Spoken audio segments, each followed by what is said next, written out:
How to delete TikTok from your phone.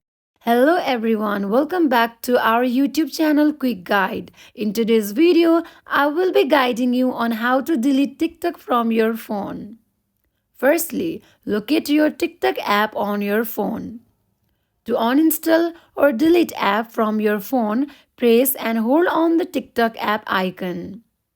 In the menu list that appears, you will see the uninstall option. Click on uninstall option or you can also click on app info.